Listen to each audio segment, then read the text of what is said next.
వందనాలు. ప్రభు మనల్ని ప్రేమించి అనుగ్రహించిన ఈ ప్రత్యేకమైన రోజును బట్టి దేవుని స్తుతిస్తున్నాను.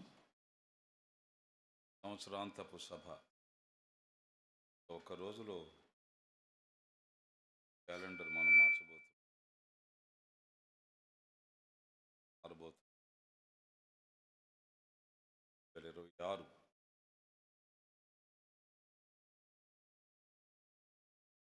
క్రమంలో సారి సంవత్సరమంతటి కాలంలో ప్రభు పక్షంగా జీవించిన సంగతి జ్ఞాపకం చేసుకోవడం మనకైనా దీవెనకరం, మేలుకరం. సమయంలో రాజుల 2వ గ్రంథం 18వ అధ్యాయం.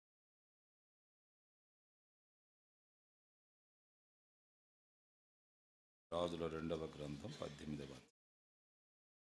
ఇశ్రాయేలు రాజును ఏలా కుమారుడునైన హోషే ఏలుబడిలో 3వ సంవత్సరం యూదా రాజును ఆహాజు కుమారుడైన హిజ్కియా ఏలనారంభించాడు. అతడు ఏలనారంభించినప్పుడు 25 ఏండ్ల వాడై యెరూషలేమునందు 29 సంవత్సరములు ఏలెను. అతని తల్లి జకర్యా కుమార్తె, ఆమెకు అబీ అని పేరు. తన పితరుడైన దావీదు చేసినట్లు అతడు యెహోవా దృష్టికి పూర్ణముగా నీతిని అనుసరించాడు. ఉన్నత స్థలములను కొట్టివేసి విగ్రహములను పగులగొట్టి దేవతా స్తంభములను పడగొట్టి మోషే చేసిన ఇత్తడి సర్పము చిన్న భిన్నములుగా చేశాను. దానికి ఇశ్రాయేలీయులు నెహుష్టాను పేరు పెట్టి దానికి ధూపం వేయుచూ వచ్చి ఉండిరి. అతడు ఇశ్రాయేలు దేవుడైన యెహోవా యందు విశ్వాసముంచెను. అతని తరువాత వచ్చిన యూదా రాజులలో అతని పూర్వీకుల రాజులలో అతనితో సమానవాడు ఒకడును లేడు. అతడు యెహోవాతో హత్తుకొని ఆయన వెంబడి చుట్టూ వెనుక తీయక ఆయన మోషే ఆజ్ఞాపించిన ఆజ్ఞలన్నిటినీ గైకొనుచున్నాడు. కావున యెహోవా అతనికి తోడుగా ఉండెను. తాను వెళ్ళిన చోటనెల్లా అతడు జయము పొంది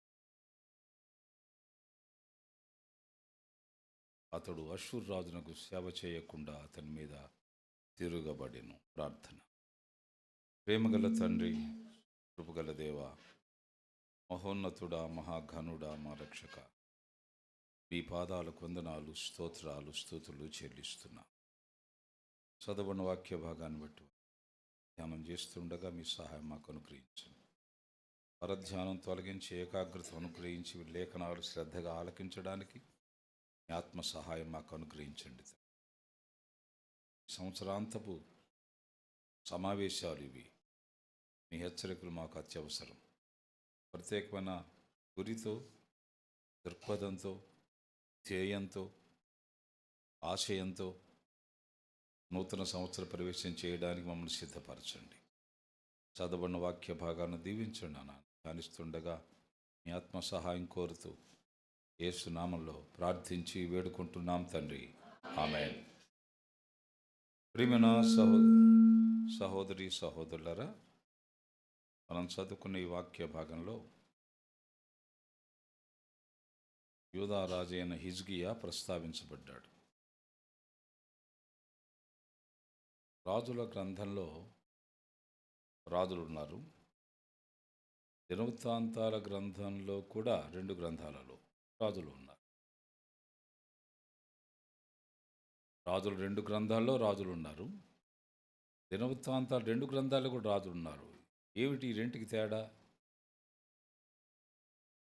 తేడా చెప్పకపోయారా? మీలో ఏదో తేడా ఉన్నట్టే.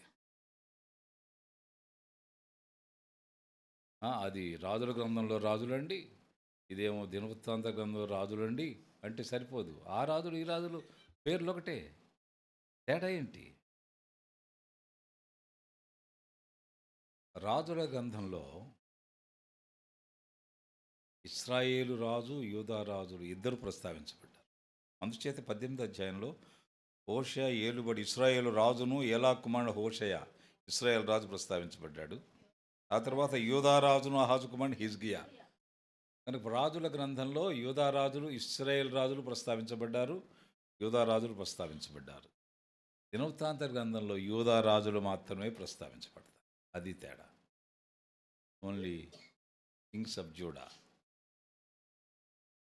మొదటి దినవృత్తాంతాలు, రెండవ దినవృత్తాంతాలు యూదా రాజుల చరిత్ర. రాజుల మొదటి గ్రంథం, రాజుల రెండవ గ్రంథం, ఇశ్రాయేలు రాజులు, యూదా రాజుల చరిత్ర మనం చూస్తాం. ఇశ్రాయేల్ రాజులు ఎంతమంది? 19 మంది.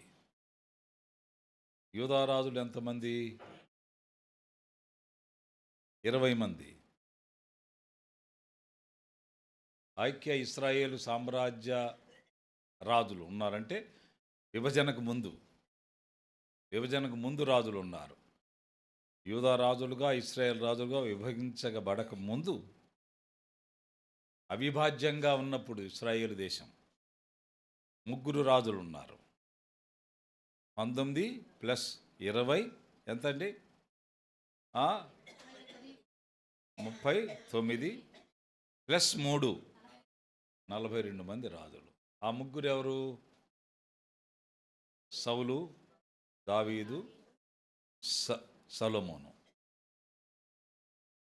వాళ్ళ 3 ఐక్య ఇశ్రాయేలు సామ్రాజ్యాధినేతలు, విభజనకు ముందు రాజులు. వాడు ఇంతమంది పరిపాలన చేశారు ఇశ్రాయేలీయులను. మనం చదువుకున్న వాక్య భాగంలో 18వ అధ్యాయంలో హిజ్కియా ప్రస్తావించబడ్డాడు. యూదా రాజైన హిజ్కియా, దేవుడే నా రాజు అని భావించబడిన రాజు. అతనికి ఒక వైఖరి ఉంది.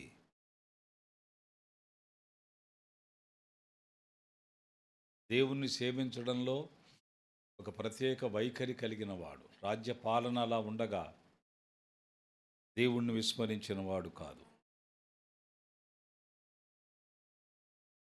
దేవుడిని విస్మరించిన వాడు కాదు. దేవుని భయం కలిగి రాజ్యాన్ని పరిపాలించిన వాడుగా హిజ్కియా ఉన్నాడు. దేవుని భయం కలిగి రాజ్యాన్ని పరిపాలించిన వాడు. అందుచేత మనం కూడా ప్రభు కొరకు జీవిస్తున్న వాళ్ళం.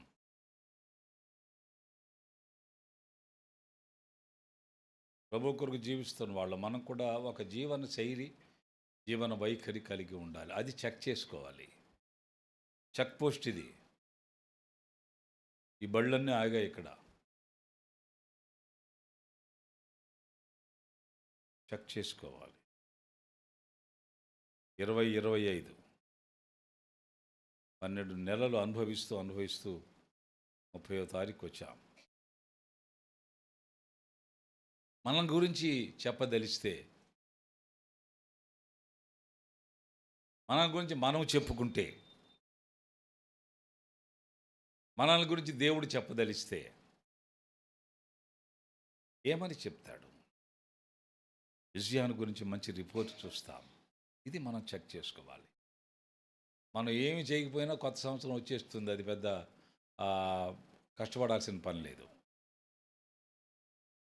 ఏం చేశామో జ్ఞాపకం చేసుకుని అందులో ప్రవేశించడం, ఏం చెయ్యాలో సవాలుగా తీసుకుని ప్రవేశించడం, ఈ 2 మన ముందున్నాయి. ఏం చేశామో మనం ఒక్కసారి ధ్యానం చేసుకోవాలి. ఏం చెయ్యాలో అది కూడా మనం ఆలోచన చేయాలి. అలా లేకపోతే గుడ్డెద్దు చేలో పడ్డట్టు ఉంటుంది. ఎటు వెళుతున్నామో తెలియని వారిగా, గమ్యం లేని వారిగా, పిచ్చివాని చేతిలో రాయిలాగా ఉంటాం. ఒక నిర్దిష్టమైన, సమగ్రమైన, ఖచ్చితమైన, సూటి అయిన, తిరుగులేని ఒక విధాన జీవితాన్ని మనం కలిగి ఉండాలి.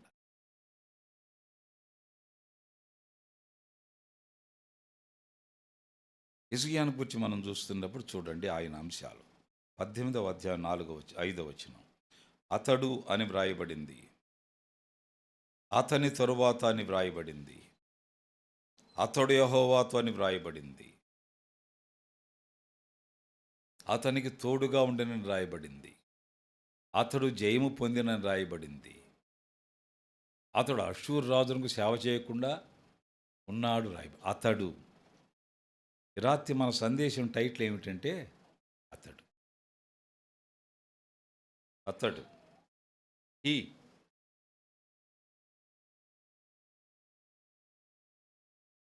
మన సందేశానికి టైటిల్ ఏమిటంటే అతడు. అతడు కావచ్చు, ఆమె కావచ్చు. దేవుని కొరకు జీవిస్తుండగా మన వైఖరి మనం రాసుకుందాం. మన వైఖరి మనం నోట్ చేసుకుందాం. మన నోట్స్లో మనం ఎలాగూ ఇంతవరకు జీవించామో ఒకసారి మనం రాసుకుందాం. హిజ్కియాను గురించి వ్రాస్తూ 18వ అధ్యాయం 5వ వచనంలో అతడు ఇశ్రాయేళ్ల దేవుడైన యెహోవా యందు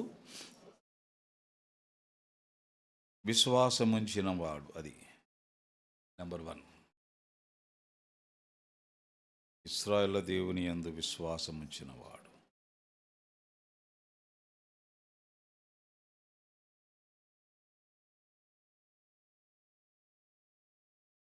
మనము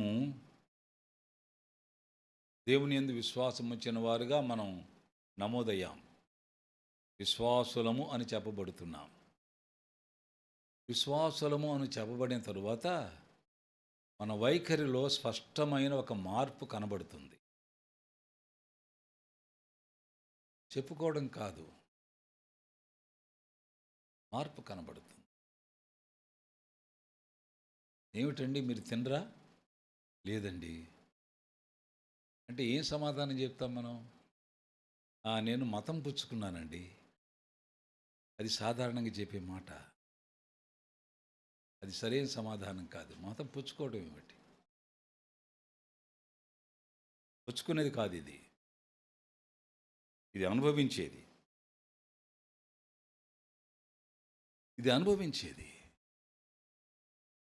హిజ్కియా గురించి అతడు ఇశ్రాయేలు దేవుని యెహోవా యందు విశ్వాసం ఉంచినవాడు అని ఇతరులు చెప్పాలి.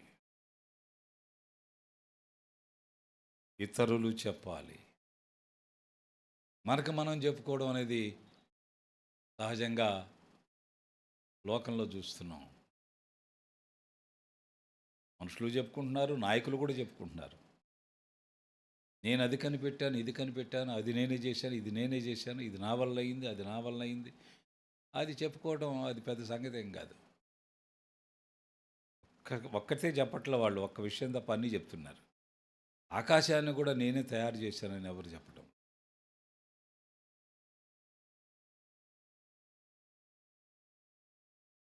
మనకు మనం చెప్పుకోవడం అది డబ్బా వాయించుకోవడం. డబ్బా జీవితం, డబ్బా బతుకు. లేఖనాల్లో వ్రాయబడింది అతడు అనే చోట మన పేరు పెట్టుకుందాం. అతడు అనే చోట మన పేరు పెట్టుకుందాం. ఇశ్రాయేలు దేవుని యెహోవా యందు విశ్వాసం ఉంచిన వాడు. విశ్వాసము పరీక్షకు నిలుస్తుంది. చూడండి, కొరింథీయులకు రాసిన పత్రిక, పౌలు కొరింథీయులకు రాసిన మొదటి పత్రిక చూడండి. విశ్వాసానికి వచ్చిన ప్రస్తావన ఇక్కడ మనం చూస్తాం. విశ్వాసానికి వచ్చిన ప్రస్తావన ఇక్కడ మనకు కనిపిస్తుంది.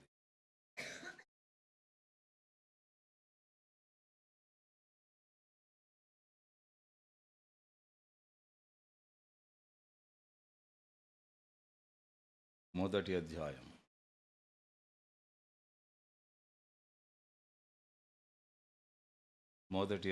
8వ వచనం చూడండి.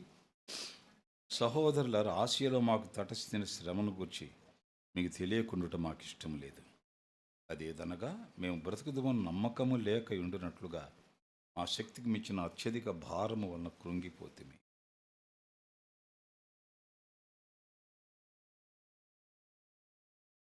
మరియు మృతులను లేపు దేవుని యందే గాని మాయందే మేము నమ్మిక ఉంచకుండానట్లు మరణమగుదుమను నిశ్చయము మా మట్టుకు మాకు కలిగి ఉండెను.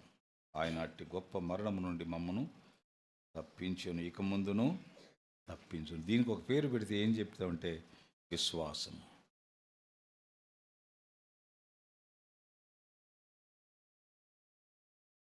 ప్రభు కొరకు మనం జీవిస్తుండగా శ్రమలు మనల్ని తరుముతాయి. శ్రమలు మనలను వెంటాడుతాయి.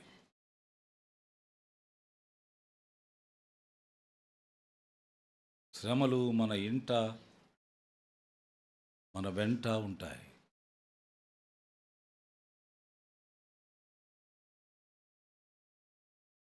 ఎటుపోయినా మాకు శ్రమయే కలిగెను. లోపల పోరాటములు, వెలుపల భయములు ఉండెను.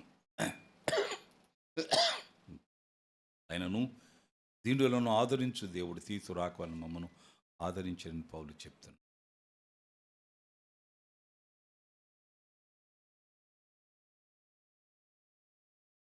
అందుచేత ఇక్కడ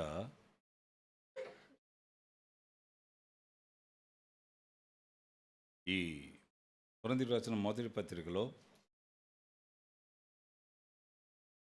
2వ పత్రికలో ఆదరణ అనే మాట 12 సార్లు వ్రాయబడింది.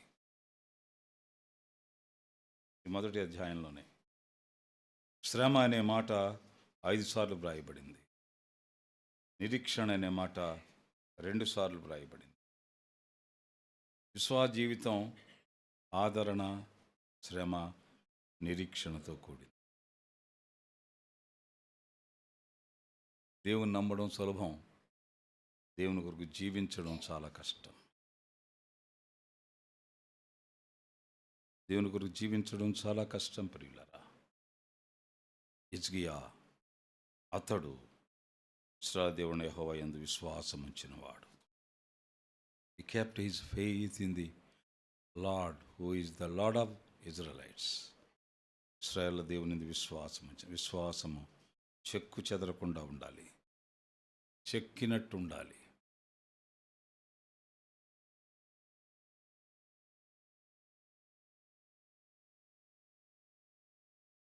అందుచేత 12 నెలలు ఎన్నో అనుభవాలు మన జీవితాల్లో ఉన్నాయి. జ్ఞాపకం చేసుకుంటే అనేక ఎత్తు పల్లాలు, లోతులు, గోతులు ఇవన్నీ దాటి వచ్చాం. విశ్వాసం ఎలా ఉంది చెప్పగలమా? విశ్వాసము దేవుడు యెహోవా యందు విశ్వాసం ఉంచిన వాళ్ళు. మా విశ్వాసము చెక్కు చెదరలేదు, ఎక్కడ రాజీ పడలేదు, ఎక్కడ లోపాయికి కారితనంగా దిగజారలేదు. ధైర్యంగా చెప్పగలం అని చెప్పలేకపోతే సెట్ చేసుకోవాలి, సరి చేసుకోవాలి. హిజ్కియా దేవుని యందు విశ్వాసం ఉంచినవాడు. మొదటిది. రెండో మాట చూడండి, 5వ వచనంలోనే యూదా రాజులలోను అతని పూర్వీకులైన రాజులలోను అతనితో సమ్మైన వాడు ఒకడును, నో ఈక్వల్ కింగ్.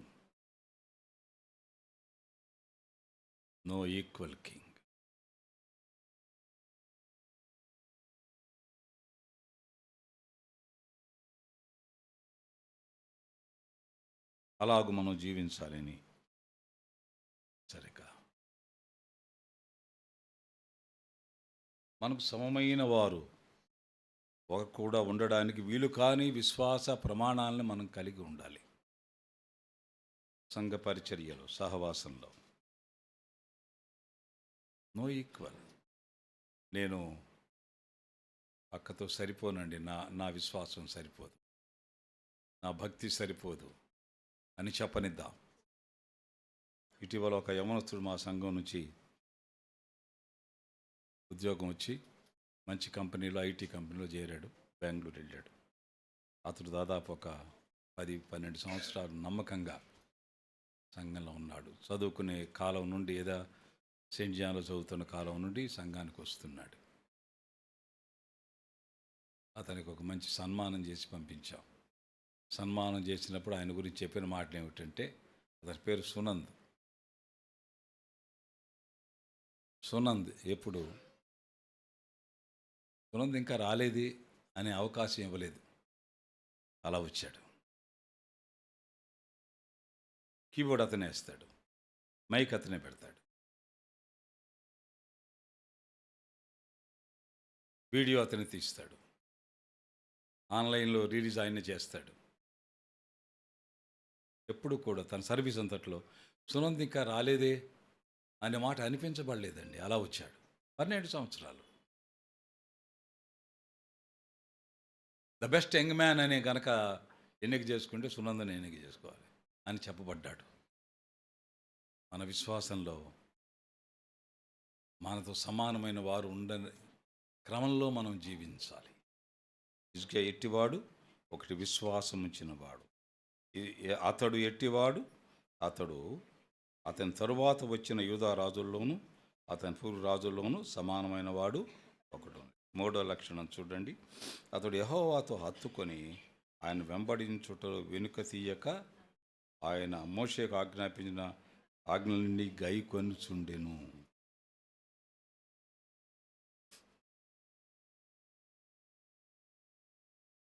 వెంబడించుటలో వెనుక తీయని వాడు. 6వ అధ్యాయం యోహాను సువార్త 66వ వచనంలో మనం ఎరిగిన మాట ఒకటి ఉంది. 6:66లో ఏముంది?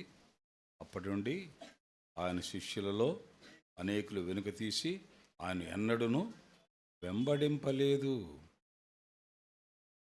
హిజ్కియా ఎలాగున్నాడు? వెనుక తీయక వెంబడించినవాడు. ఈ సర్టిఫికేట్ మనం పొంది ఉండాలి అండి. చెప్పండి. 1 ఎలాంటి వాడు? యెహోవాయందు విశ్వాసం వచ్చినవాడు. 2 ఎలాంటి వాడు? రాజులు అతని సమాన వాడు ఒకడునూ లేడు. 3 ఎట్టివాడు? వెంబడించుట్లో వెనుక తీయని వాడు. 4 చూడండి, 7వ వచనంలో కావున యెహోవా అతనికి తోడుగా ఉండెను, తాను వెళ్ళిన చోటనెల్లా అతడు జయము,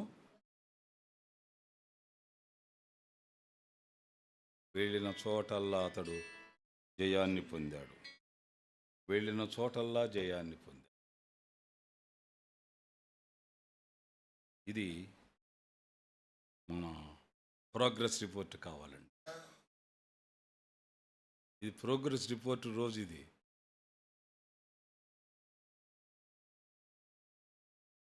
ప్రోగ్రెస్ రిపోర్ట్. అందుచేత ఈ 4 సంగతుల సమాహారంగా మన జీవితం ఉండి దేవునికి నమ్మకంగా మనం జీవించి దేవుని యందు కొనసాగుతున్న క్రమంలో ఈ 4 లక్షణాలు చెప్పండి. 1 ఏమిటి? 2 ఏమిటి? 3 ఏమిటి? 4 ఏమిటి?